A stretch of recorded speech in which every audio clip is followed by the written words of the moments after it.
Hello, my friends. This is Lynda Lippin, and welcome to the Pilates Goddess podcast. Hello, everybody, and welcome back one more time to the Pilates Goddess podcast. This is your host, Lynda Lippin, and I am thrilled today to be talking about the thing that I know most Pilates teachers hate talking about, which is selling and sales. But frankly, if we want to make any money, we need to be able to sell what we do to potential clients and make them become actual clients. And there are ways of doing this that are not sleazy, that are not weird, and that can fit in with our schedules and not make us do things we don't want to do.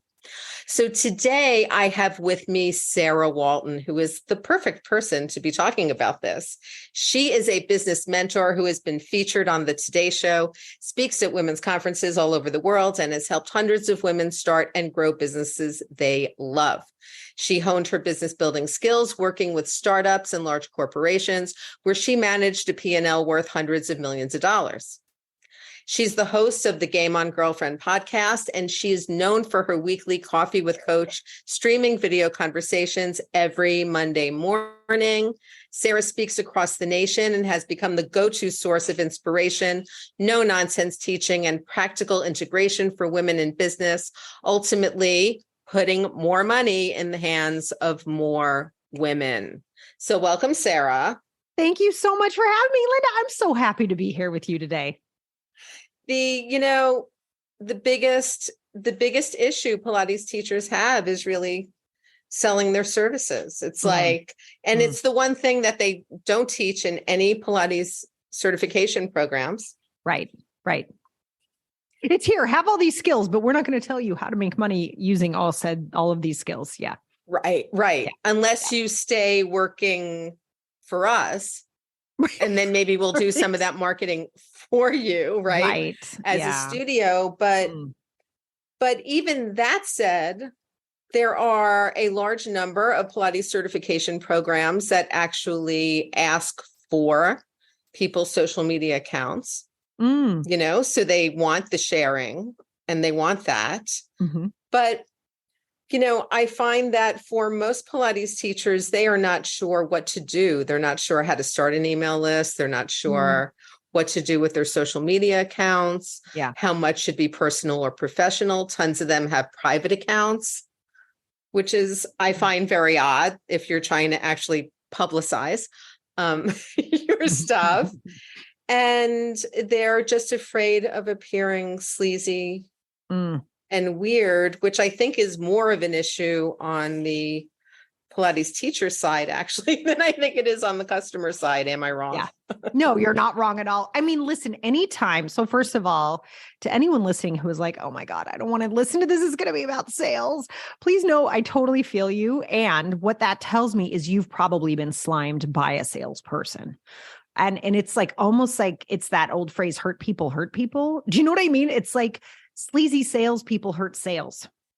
Right. And that sales actually, when we really do this well, I want you to think about the last time you loved a novel or you really loved a movie, or I don't know, I can't keep my mouth shut about Shrinking on Apple TV. I think it's the funniest freaking thing to hit the airwaves in a long time, right? Like I will talk about that all the time or whatever. Think about something you love. Don't you just love to share it? Like, isn't that your natural instinct, is to be like, oh my gosh, you are going to love this so much. And you run out and you tell everyone you know. And that's making money for that business, by the way. Yeah, that's right. Absolutely. I was like, can you give me an affiliate? Right. But it's like, yeah, this is a natural state of being for us. And in my honest opinion, it's been bastardized by slimy salespeople. And what I want to say to anybody listening who's scared of being slimy is you will never be slimy. You have got to trust yourself. And that to me is the key of successful sales, is self-trust. Because if you are never betraying who you are as a human, as you're offering what you do to help other people, you'll never be sleazy. And I think if we can really get back to that truth, and this really affects women more than it does men, just because of the way society treats women, right? We're supposed to just be quiet and do all the invisible work that makes society work for everybody, and to do it for free, right? To do it for free.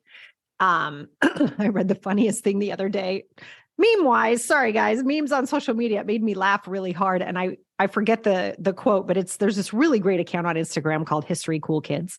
And this person just aggregates really cool historical facts. And it was all these women who were quote unquote spinsters. Spinsters, right? They were 26, 27 at the time in the 20s. And they were like, why aren't you married? And one of the quotes was, and this is not about marriage, but it goes to sales. She said, oh no, getting married is going to double my workload and cut my freedom in half. And again, this is not a marriage bashing session, but it made me laugh so hard because that's what we as women have to recognize is we are expected to do our work for free. So then when we go to run a business, there's like a whole childhood, adolescence, young adulthood, like societal, psychological warfare that's happened to us that we actually have to undo. And that's why I say this with so much love and compassion, like be so gentle with yourself because you've been told your whole life that everything you do should not be for money. And that goes against everything we've been taught to now say, yeah, I'd be happy to help you with that. My fee is $125 an hour. How many would you like to purchase? We freak the F out and there's nothing to freak out about. Right? I want you to think about going to the dentist. If the dentist was like, yeah, no, we got to fill this cavity. It's going to be $175. Your insurance is going to cover $100. How do you want to pay for the $75? You figure it out. If your water heater breaks, the dude comes over and you're like, mother flipper, I hate you right now, but I'm not taking a cold shower. So here's all my dollars and you pay for it. Right. And you don't freak out or think the guy's a jerk because you had to pay to get it fixed. But for some reason, when it comes to our work, we get nervous that someone's going to think something about us when they're not. But what we want to recognize is that has actually been programming we have been living inside of for most of our lives. And so if you bump up against that, please be nice to yourself. There's nothing wrong with you. And it doesn't mean you're slimy, that you want to make a living doing something that you love. Right. And sharing the benefits of what you do. Yeah. Because Pilates has tons of benefits. And I was actually with one of my online clients this morning, and she actually said to me, would you like to know how I found you? Oh, I love that she asked you that. Right? That's so great. She asked me that. And I said, actually, yeah, tell me the story. It's like every couple has an origin story, right? Love. And I said, so tell me. And she said that she was online, just doing some searching about Pilates. She happened across a website of actually somebody who had done some Pilates business coaching work with me years ago, who I got out of a like $5 an hour situation and, into a place where he could flourish. And she's like, on his website, he has the list of his mentors. I love and that. I went down the list and I clicked your name and I saw that you specialized in women over 50 with osteoporosis and chronic pain. And that's me. And that's me. And, and she said, so then I reached out and here we are. Wow. I love that. And I thought actually that entire interaction was about selling in a way. It was about Lenny having his website up. It was about him having the links on his website of the people who had, done the most for him as he was expanding in his Pilates career. And then me being very clear on my website about who I work with and what I do for those people. Yeah. And that's really what selling is to me at this point, is just getting out there and letting people know who I am and what I can do for them. That's exactly right. And that's all it is. I talk so often to people about the true nature of sales is being able to stand up and say, if you have this problem, I can solve it, which is exactly what you did, which was so great. Over 50, osteoporosis, chronic pain. I got your back, right? And how many people right now, Lynda, are going to sit down and Google, how do I deal with my pain? What do I do if I have osteoporosis? And your job is to be visible so you can raise your hand and go, oh my gosh, I can totally help you with that. And when when that makes us nervous, right? We all have a level of nerves around that. We all get kind of crunchy and fuzzy, right? And I just want to bring people back to reality of how powerful you are in what you offer. I'm a big fan of Pilates, by the way. Like, I think it is so powerful what we offer when we can assist someone else in living a better life, and how selfish it is when we don't tell them. And so when we Right. It becomes fuzzy, selfish it to really not is. share what you do, especially if you really do help people. That's right. So if you have all these clients behind you going, oh, so-and-so really helped me with after my back surgery, Mm-hmm. or so-and-so really helped me, move my body in a way that doesn't hurt as much, or so, whatever that looks like. Yeah, it can be life-changing. It can be It is absolutely life-changing. life-changing. Yep. Yeah. And owning that, right? That's hard for us sometimes to own the truth of that. But what we want to recognize, because I would imagine anybody who listens to your podcast, or anybody who really got into Pilates, you got into it for the love of the results it causes and the experience of going through Pilates, right? When someone's really been using it for 6 months and they feel different, then they use it for a year, and they're like, oh my God. And you're watching the progress. You're like, this is the best thing ever. And now you want to share that with other people. What we want to get is that we are cutting that off at the knees and making it all about ego instead. And one of my favorite examples of this is, like, let's pretend you're a doctor, right? And you see, there's like an incident in the street in front of you and someone's bleeding out, and you walk by and people are like, what do you do? We're like, well, I don't want to be salesy.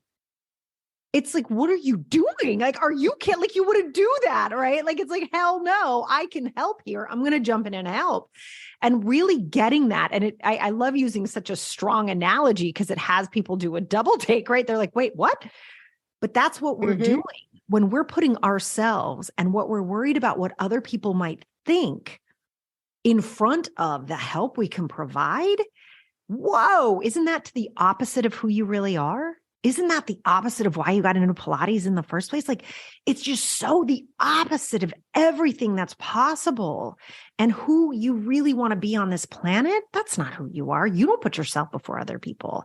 And so once we can sort of frame that properly and call it what it is, which is our fears being bigger than our solution, then it gets a little bit easier to start to go, yeah, I can help you with that. Oh, really? How? Oh, let me tell you, we're going to do this and this. And, in 6 months, this is how you're going to feel. Does that sound good to you?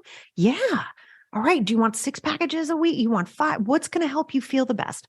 My advice is maybe 4. Let's start there. See how you feel. And all of a sudden you're in this conversation of support and love and care and excitement, and you're creating a new future for somebody. That's not salesy. That's freaking awesome. It's like so great. And you're honoring your skill set. You're honoring the position of the person you're helping, right? And then my view of money, I'm just going to jump right in here if that's okay, Lynda. So everybody goes, yeah, but it's money, right? I can feel that question. I don't know who just asked it, but I can literally feel someone listening go, wait a second. So let's talk about money. And I'm a little embarrassed to tell this story, but it's very true. It's very real. And this is why when people go, oh, you really do get feeling bashful about selling or whatever, I really understand this feeling. So I was hired to speak in the Poconos probably 10 years ago. And I'm practicing the talk in my little cabin, and I'm overlooking these beautiful trees, and I'm walking back for practicing. And I swear to God, it wasn't me, but I hear sort of almost outside of me, money is love. And I'm like, that is the dumbest thing I've ever heard in my life. And I'm never talking like, what the hell was that? Right. Like then I keep practicing. and I hear it again. I'm like, what in the actual hell is happening here? This is really weird. And it sort of stopped me enough that I really had to investigate it. And what had happened is in my early 20s, you read my bio, which was, it sounds so sassy, right? When someone reads your stuff, you're like, who is that they're talking about? Right. Anyway. Yeah. But in my early 20s, one of those startups was digitizing Marianne Williamson's earlier talk. I don't know if you know who she is, right? Yes. Return to Love. She's a big fan of the Course in Miracles, which says there's only 2 emotions. There's love and there's fear. And love's job is to stoke fear to the surface so that it can then be transmuted back into love, right? So if you don't know what your fears are, if you don't know what you're afraid of, you can't heal them, right? So this is the idea of her whole philosophy. Well, in my early 20s, I had spent countless hours in the recording studio with her, having her do meditations, talking about love and fear and all of this, I think had sort of seeped into my brain without my knowing, right? So there I am in the Poconos 10 years after that. And I hear money is love. And what I realized was money isn't love itself, but that it carries that same love-like energy. If you are going to understand that love brings up fear, so fear can be healed, money does the exact same thing. So anything you're afraid of, when you start to acquire money, those fears come to the surface. And I've come to understand now, 10 years after that, that people don't want to make money, or we have fears around money. What people will think of us. Will people abandon us? Will people think we're all stuck on ourselves? Will people use us? Does it make me a bad person if I have money? So all these fears start to come up. So we just don't make it. It's like, it's easier just not to have it. And we see this happen with people who win the lottery, right? It's easier to get rid of it than to heal what it is stoking. And so what I've come to understand is if you are afraid to ask for money in exchange for what you're doing, what you're offering, the solutions that you're giving the world, there might be something really cool for you to heal so that you can start to see the value you put out in the world should be matched by the value that's in your bank account. And when those don't match, we start to feel really effing weird. Right? This is like the people who lose all their money because they've been overcharging and they've been nasty and they've been greedy and slimy, right? And they're making all this money, but the value they're giving doesn't match. They'll lose it, right? We see this all the time. They go bankrupt, the stories come out, something happens because it's not congruent with who they are and the value they're offering. However, when you are providing a service that is incredibly beneficial, we just said Pilates is freaking life-changing. I don't know how things get more valuable than that, right? Right. If you are providing that value out in the world, but the value in your bank account doesn't match, you start to feel really weird. And it causes you to do strange things, right? Like give away stuff for free or only barter or feel like what you're doing is a quote unquote hobby. It's not a real business. Those sorts of things start to come up because you are knocking the balance out of the way because there's something you're not healing. Is this making sense, Lynda? Oh, totally. Yeah. Okay. Because it does become about that relationship, right? And it's very interesting to me because my response, for example, when I'll see Pilates teachers looking for the least expensive continuing education course or the least expensive training on pre and postnatal or something like that. And I say to them, do you want people to come to you looking for the least expensive option? That's right. That's right. Is that where you want to be, or do you want to get the actual knowledge that you need to work with this population in a meaningful way, right? Yes. And in a way that's not going to hurt them because you can hurt them. So absolutely. Yeah. And then they'll be like, oh, okay. I hadn't, quite thought about it that way.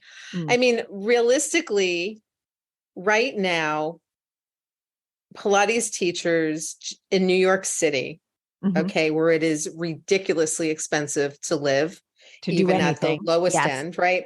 Yes. Are making less money or about the same amount of money that I was paying teachers in my studios 20 years ago. Oh my God, that hurts my heart. Yeah. They're generally happy at the $20 to $30 an hour range. Yes. Okay. You heard me gasp, you guys. That was totally genuine. Just so anybody listening, that was absolutely genuine. I didn't know that. And that's after spending usually 5 figures. Yes, to learn on certification, right? Because if you're doing a good certification, if you're doing a comprehensive certification, you are doing, say, 400 to 600 hours. Yeah. You're apprenticing, you're also paying for, obviously discounted and whatever, but you're paying for your classes, you're paying for your privates, you're, doing all of these things, you're doing apprentice hours, you're standing around watching, you're, having to do all of this work and be around the studio a lot. So, you're spending all of this money and then really not looking at making a whole lot after, especially if you Wow. stay within the, traditional model, which is working for somebody else. And then it's usually as an independent contractor, and most people don't really understand what that means, that means you do own your own business, and Right. Yes. Yes. and that you should have some control over what happens with that business and the money and the clients. So Mhm. it gets kind of it really muddy Mhm. out there, I think, for Pilates Mhm. teachers, after certification, and a lot of them really aren't sure what to do. And what Yeah. they see in quote unquote, influencer Oh boy. fitness people Yes. are, these generally very small people, Mhm. let's, just say it, who Mhm. are doing just ridiculous things on the Pilates equipment, like Mhm. stuff you would never give to an actual client.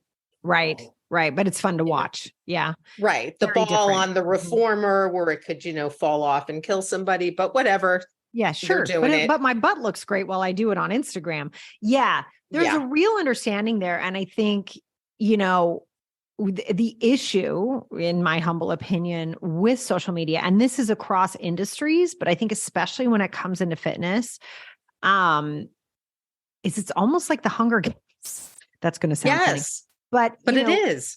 when the author was writing that book, when she decided to write the Hunger Games, I don't know if you know the story. I love this story so much. Is she was watching us. I want to say it was the Gulf War. Please forgive me if that's incorrect. But she was watching a war be televised, basically. And then she went to Survivor. And then she went back to the war. And then she went to Survivor. And she's like, we're consuming this as entertainment, hence the Yeah. Hunger Games. She was like, wait a sec, I need to write something about this. There needs to be commentary about the fact that we are consuming this as entertainment. And I think what we need to be very, very clear about on social media is social media was created initially to connect us. It is Mm-hmm. now about collecting eyeballs, right? It is about sucking away our time, which makes me so sad. And I personally believe social media has destroyed more businesses than it's helped, because Mm-hmm. founders spend so much time on it and they think they're doing something and they do nothing. And then the day's gone. And that so breaks my heart. Well, and Yes, people also awful. forget about what it was like to run. I mean, I Yeah. opened my first studios pre-internet. Wow. And that's tough, right? It's a totally different skill set. It's a totally Yeah, different way to but go you about did it. brochures, and you Yes. went on television, and you went Right. on radio, and you dropped off business cards, and you had strategic meetings, and you invited, people into the studio, and you got gift certificates and prestigious gift bags for events. And Mhm. yeah, Yeah. I mean, you But you just got out interacted there with and did it. humans. Yeah. And I think, God, you just really hit on something important there, Lynda, because, well, I'll get to that in a second, but money comes to our business through people. So put a Right. pin in that. That's very important. But I think what we all want to remember as business owners, because anyone listen, you're right, you're a business owner. You have become trained in a skill and you are now paid for that skill. You are a business owner. Hmm. Is that what happens on social media is entertainment. It is not even necessarily marketing anymore. And the more that this goes on, the less and less it becomes that. Now, is it fantastic to have your name out there? You bet. Can you have somebody trust you more by what you say on social media? Absolutely. Do I have social media accounts? 110%, right? Yes, it's a great way to get your name out and have people do the famous marketing, know, like, and trust. Do I know this person? Do I like them? Do I trust them? Absolutely. But what we want to know as business owners is that it's our responsibility to really own that and decide what that message is and be very clear on what you're sharing, and that it is not there for entertainment. If you're running a business, it might be there to introduce you to people, right? Much like you were saying, Lynda, going to events, putting your cards in places. That's sort of what we're doing on social media, though that's getting lost more and more in favor of Hunger Games type entertainment, right? Like you're Right. saying, really dangerous moves because it looks pretty. And so I think the idea that you want to use social media as a handshake at a networking event is probably much more useful than trying to keep up with the latest trend or doing the reel or making sure you're using, the trending audio or all these things people are spending hours and hours and hours on. So 100 people can view it and not even care. right? You really want to be aware of how people are consuming that content. And my favorite question anytime you create content is, how do I want someone to feel after they see this? Because that's actually what your brand is. People don't talk about that enough, but your brand is what people say when you're not there. And so anytime you're putting something out, you need to know how someone's going to feel when they see it. That's what matters. And if you really create that for yourself and for the person viewing, you will stand out, and it won't be entertainment. It'll be education, and it'll be an introduction to your business. Yeah. And it's also, I always tell people, because we always hear about, being yourself when you're on, but I'm like, basically people will get on, say, a Zoom with me and say they've been in my Facebook groups and they've consumed content.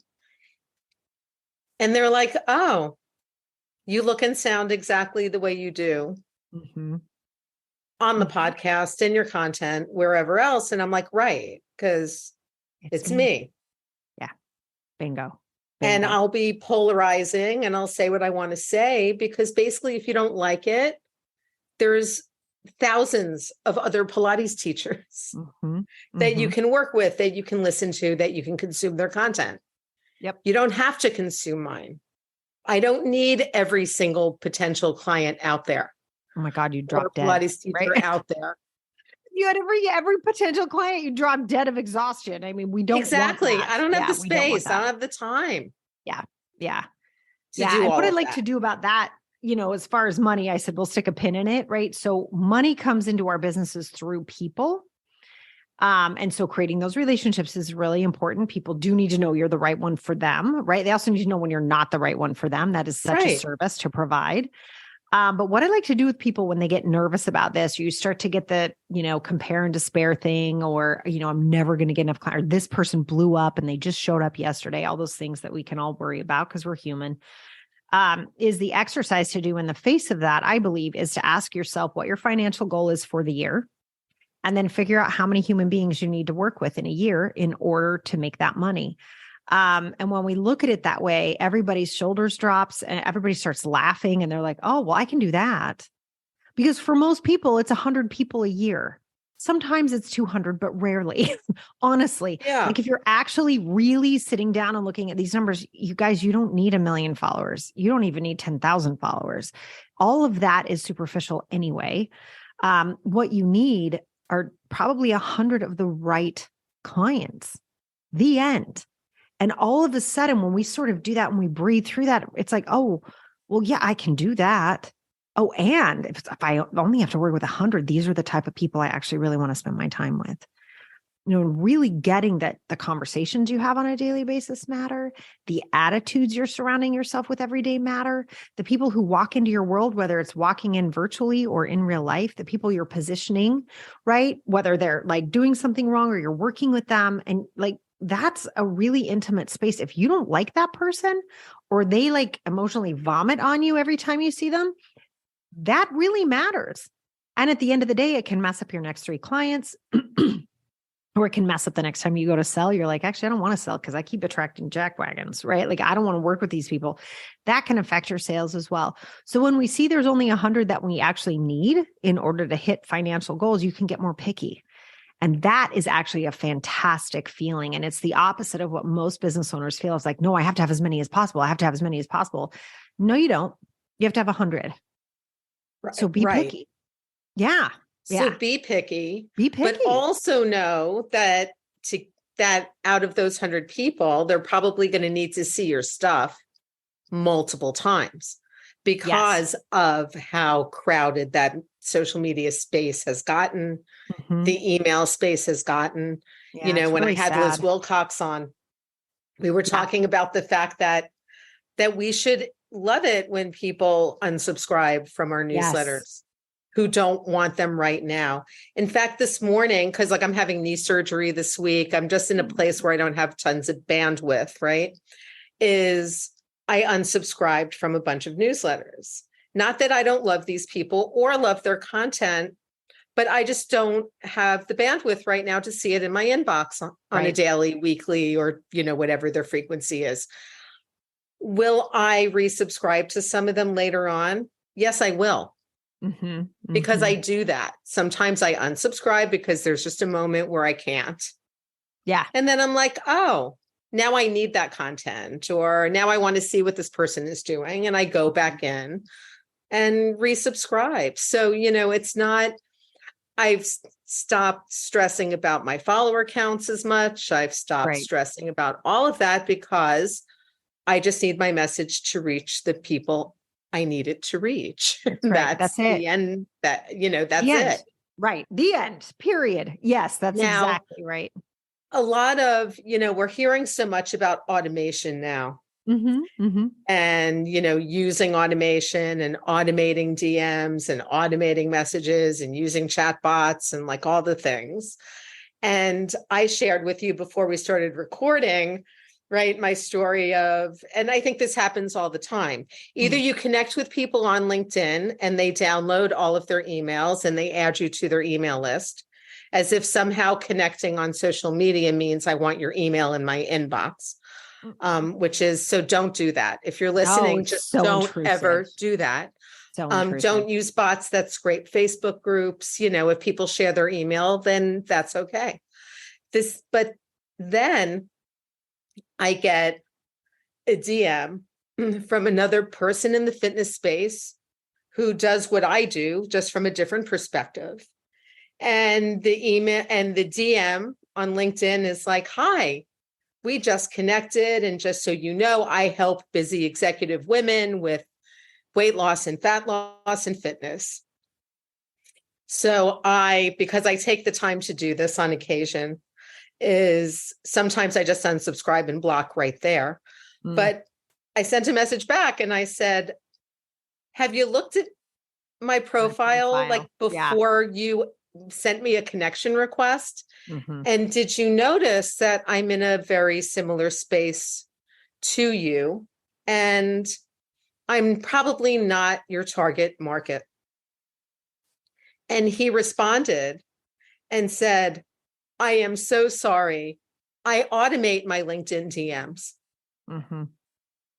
And I emailed back DM'd back and said, don't do that. Yeah, seriously. I'm glad you did that. I love that you don't did that. do that. Don't do that.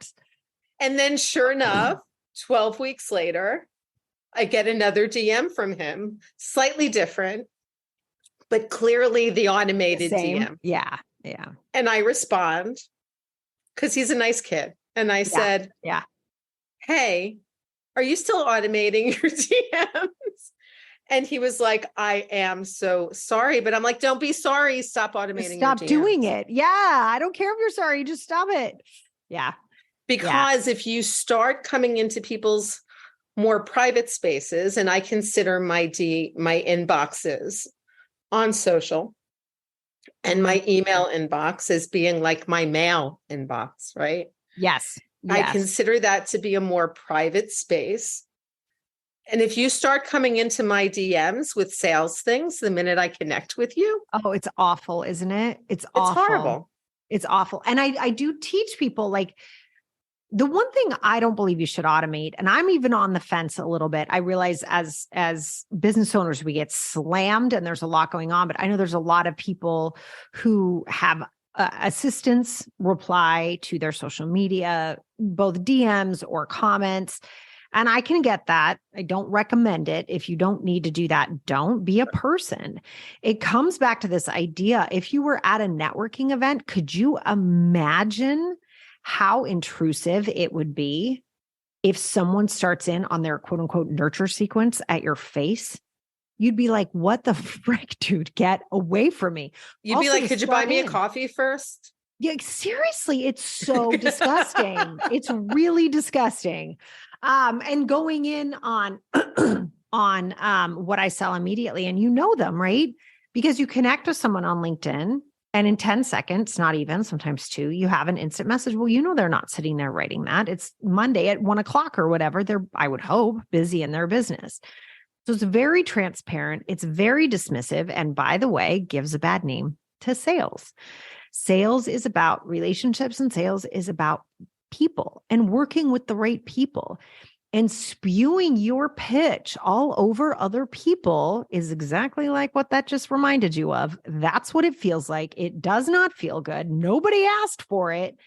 And by the way, can you move, please? Right? It's so presumptive and so intrusive.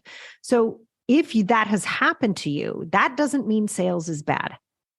Okay. Right. What that means is someone else has been taught something slimy. And you, going back, want to trust you. If you Right. are a And take good that person, lesson. that's right. That's right. If you're a good person, if you love your people, if you're out there to solve back pain or to strengthen cores or to help people after surgery or to make sure older people don't fall, whatever it is for you, you may make like the moms who just had babies look hot in bikinis. I don't care. Whatever it is for you, you've got to trust that that desire was given to you. And I really believe that vision, that solving that you're doing, that was handed to you, and it would not have been handed to you if you couldn't be financially supported doing it. And I really, really believe that. I know piano teachers that are making millions of dollars. You guys, if you've been given this, there is a way for you to make a great living doing it while you continue to add value to other people's lives. Notice I've never said make a great living and screw people over.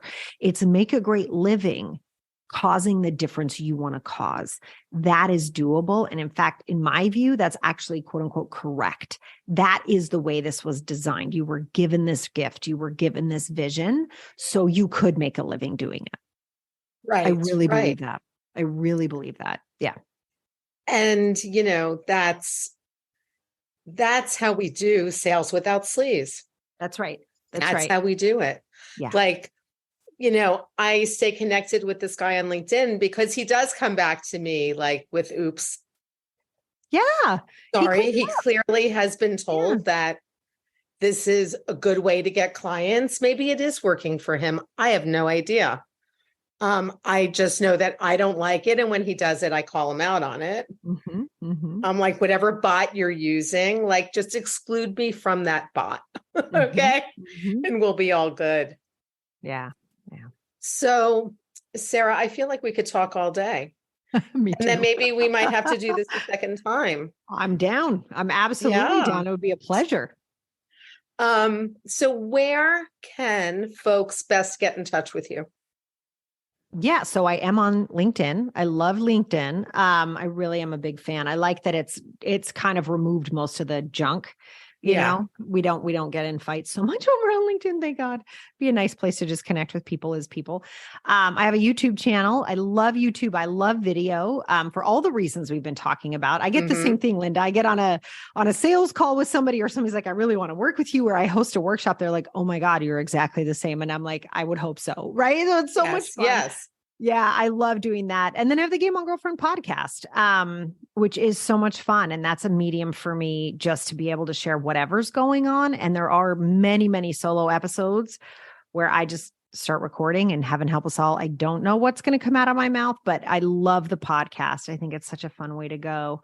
And I actually have a calculator gift for people. Is that okay if I share that, Lynda? Oh, Is yes. that cool? Your freedom calculator. Totally. Yeah. I almost forgot about it because we've been talking so long, but, I really want to encourage people to use this tool. If you're confused about how much you should be making, like earlier when I said, what's your financial goal, and your brain blew up in your head a little bit, which happens a lot to a lot of people, is I created this PDF called a freedom calculator, and it helps you figure out based on you, whatever your specific bills are, your specific situation, your specific tax situation, all of that's very simple to use. I think you have to fill in like 8 line items or something, and you'll figure out how much you need to make in order to feel free. And that's why I call it a freedom calculator. And then I back that up with a whole bunch of marketing ideas and ways to just help you start to hit that number. Because I think the more women we have truly fulfilled and financially free inside their businesses, right? Not like scraping constantly, like, I don't know, am I ever going to make it? Like, we want you to feel solid and free.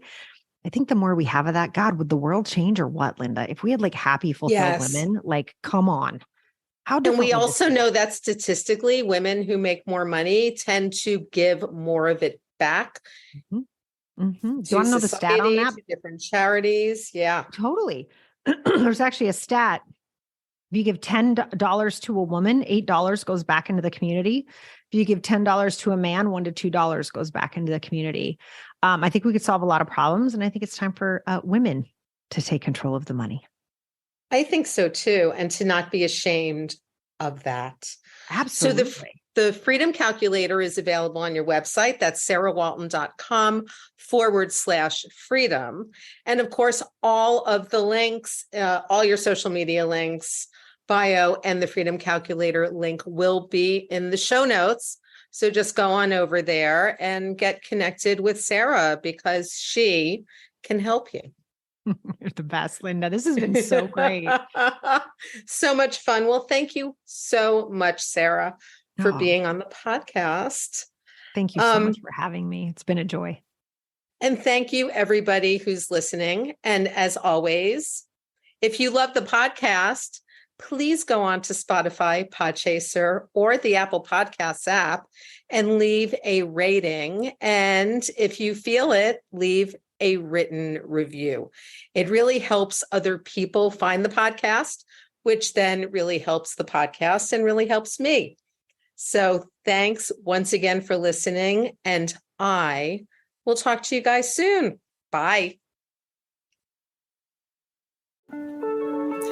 Thank you so much for listening to the Pilates Goddess podcast. Music brought to you by Nerd Salad. Please leave a review on Apple Podcasts, especially if you liked it. And please like, share, and subscribe wherever you listen to your podcasts. Thanks.